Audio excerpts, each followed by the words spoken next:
Sumérgete en la palabra de Dios. Cava un poco más profundo. Descubre el mensaje de la Biblia para ti hoy.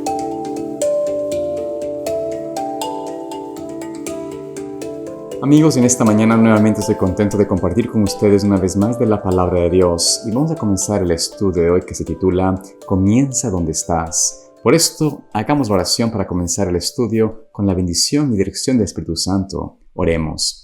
Amante Padre Celestial, Señor, en esta mañana te agradecemos, Señor, que tú nos permites venir a ti y poder compartir de tu palabra. Pero, Señor, tenemos que pedir por el Espíritu Santo para que Él nos pueda guiar y nos pueda llevar a la verdad, ya que Él es el agente que tú has dejado para que podamos realmente comprender correctamente y vivir la palabra tuya en nuestras vidas. Pedimos, Señor, todo esto no por mérito nuestro, sino por los méritos de Jesús. En su nombre. Amén. Entonces comencemos el estudio de hoy, que es acerca de Comienza donde estás, usando una historia que en el pasado, en la antigüedad, nos va a mostrar lo que significa realmente comenzar donde estamos. Porque muchas veces nosotros pensamos de que el comenzar a hablar de Cristo es justamente eso, hablar de Jesús. Y si bien es cierto, eso es una parte, una manera de vivir para el Señor, en realidad hemos estado cayendo en un error muchas veces de simplemente hablar de Cristo, pero no vivir la experiencia del cristiano, no mostrar a un Cristo real en nuestras propias vidas. Y muchas veces el énfasis que se hace en los cristianos, en las congregaciones para testificar o poder dar a conocer al Señor a otros, es que hablemos y hablemos y hablemos de Cristo.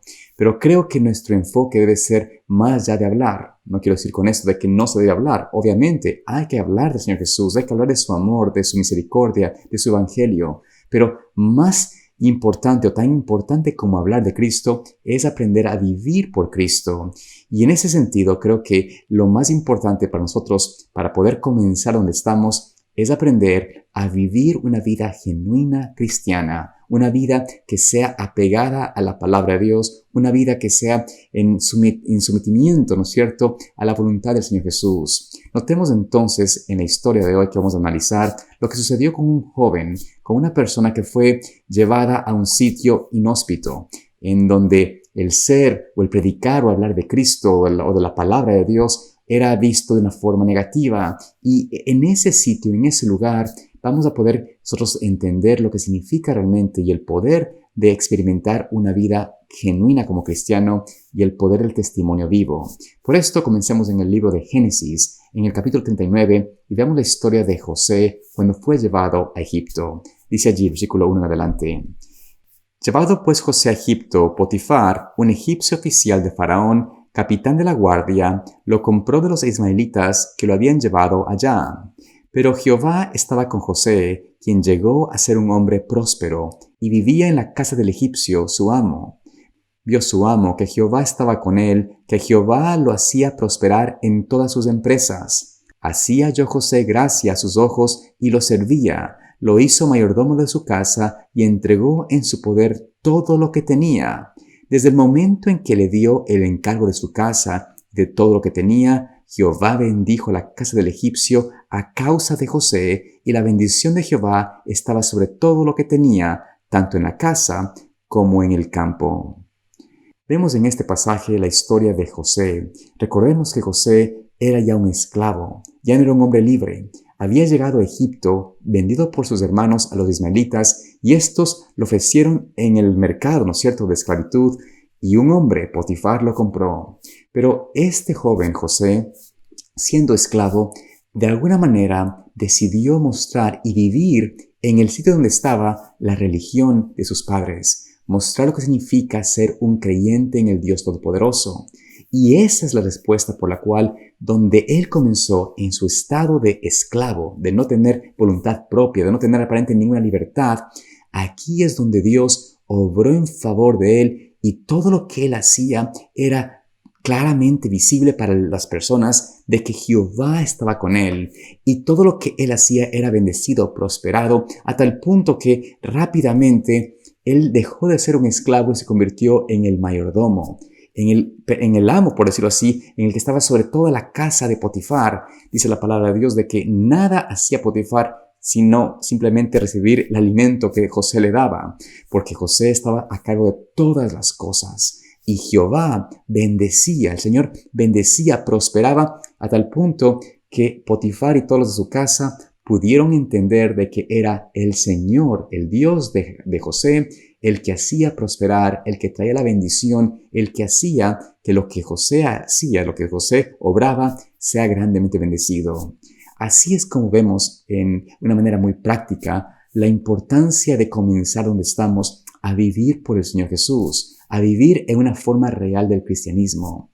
Hoy en día, la razón por la cual nosotros no tenemos realmente esa capacidad de dar una influencia mayor, de poder alcanzar a otros, de poder ser en realidad preguntados por nuestra experiencia, por nuestro Señor Jesús, nuestra religión, es usualmente porque nosotros no vivimos realmente la experiencia genuina del cristianismo, mucho menos la experiencia con Cristo en una forma práctica y real que se pueda percibir por otros. Esto hace que nuestro cristianismo, que nuestra religión sea simplemente eso, una teoría, una ideología, pero no realmente una práctica, una realidad.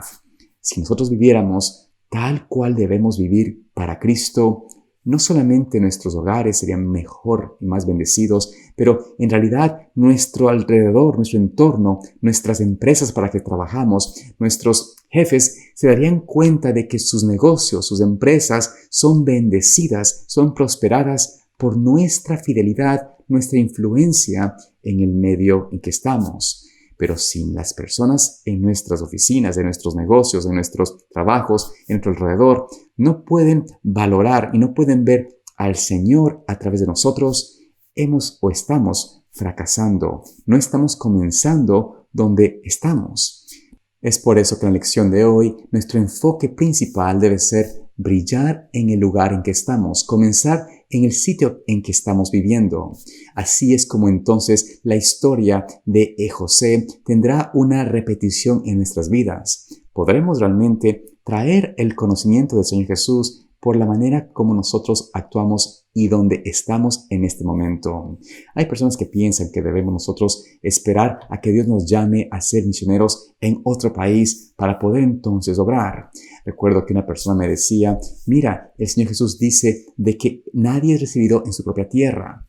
Y aunque ese versículo es real y Cristo lo menciona porque fue su experiencia en Nazaret, en realidad es una excusa que muchas veces usamos para decir de que no estamos haciendo nada por Cristo porque simplemente la gente que nos conoce no quiere saber del Señor Jesús. Pero esto no es lo que Cristo realmente quiere decir con ese versículo. Y cuando usamos ese versículo para decir esto, estamos literalmente diciendo, Señor, yo no tengo nada que hacer por otros, no tengo nada que mi vida pueda ayudar a conocer de tu amor a otros, porque mi vida está escondida bajo una almud, está escondida, ¿no es cierto? Mi luz, mi lámpara está escondida bajo una cesta. Pero Cristo nos dice que nuestra lámpara debe estar brillando, nuestra luz debe alumbrar ante los hombres, y esto quiere decir en todo lugar, en todo momento, en cada lugar en que vivimos, en cualquier momento en que estamos. Cristo nos invita a tener esa experiencia de poder realmente brillar, alumbrar en el momento, en el sitio donde tú estás. Como es ese canto, ese corito muy conocido, brilla en el sitio donde estés. Esta debe ser realmente nuestra manera de pensar, nuestra filosofía cuando hablamos de Cristo. Y volviendo a la historia de José, notemos algo interesante con él. En la historia de José notamos de que el Señor bendijo su vida y prosperó todo lo que hacía. Pero notamos de que el enemigo también no se quedó quieto. Al ver la prosperidad, la obra de José, el enemigo trató de destruir primeramente a José, haciéndolo caer en un pecado, en una ofensa de inmoralidad, acostándose con la mujer de su amo. Esta mujer fue el agente de Satanás que usó para tentar a este joven que estaba siendo vencido por Dios a caer en un pecado que destruiría su influencia, destruiría su fidelidad, destruiría su capacidad de tener esa influencia positiva y finalmente quizás destruiría su alma.